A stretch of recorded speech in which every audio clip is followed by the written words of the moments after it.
एक गांव में एक किसान था। उसकी औरत से कोई छोटा सा नुकसान भी हो जाता तो वह उसे मारे बगैर ना छोड़ता। एक दिन बछड़ा गाय का दूध पी गया।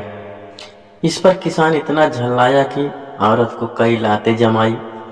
बेचारी रोती हुई घर से भागी। उसे यह ना मालूम था कि मैं कहाँ जा रही हूँ।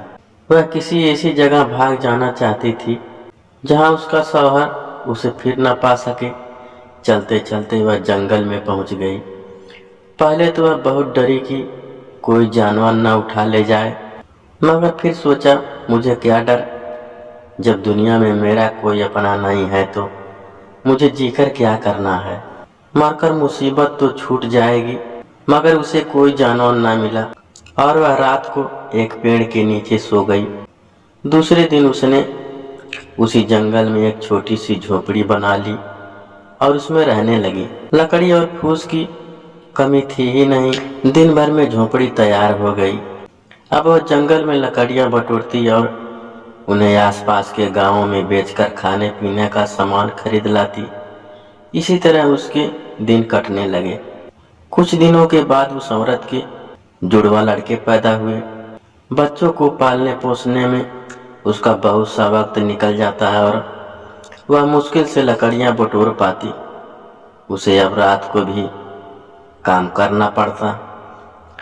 मगर इतनी मुसीबत झेलने पर भी वह अपने शौहर के घर न जाती थी। एक दिन वह दोनों बच्चों को लिए सो रही थी। गर्मी की रात थी। उसने हवा के झोंके झोंपड़ी का दरवाजा खुला छोड़ दिया था। अचानक रोने की आवाज सुनकर उसकी नींद टूट गई तो देखा कि एक बड़ा भारी भालू उसके एक बच्चे को उठाए लिए जा रहा है। उसके पीछे पीछे दौड़ी, मगर भालू जंगल में न जाने कहाँ घुस गया। बेचारी छाती पीट पीट कर रोने लगी। थोड़ी देर में उसे दूसरे लड़के की याद आई। भागती हुई झोपड़ी में आई, मगर देखा कि दूसरे लड़का का भी पता नहीं। फिर छाती पीटने लगी। जिंदगी का यही एक सहारा था, वह भी चला गया। वह दुख की मारी दूसरे ही दिन मर गई। भालू उस बच्चे को ले जाकर अपनी मांग में घुस गया और उसे बच्चों के पास छोड़ दिया।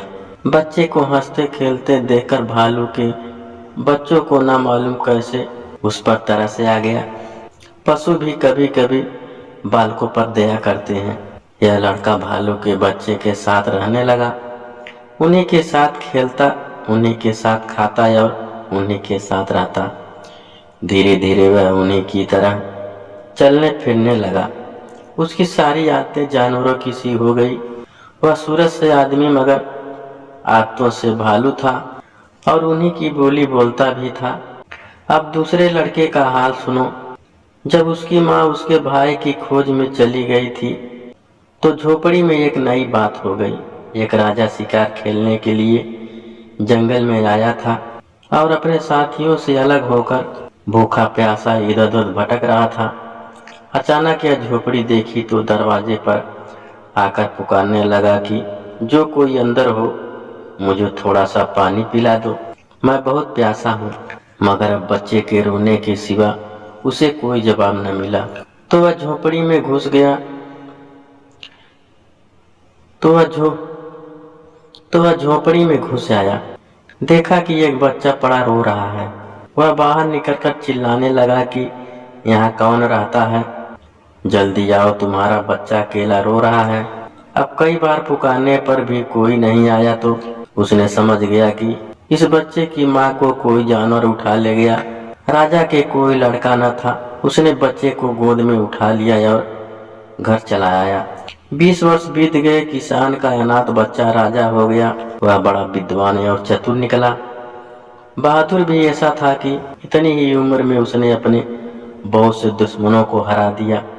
एक दिन नए राजा साहब शिकार खेलने गए, मगर कुछ हाथ ना लगा।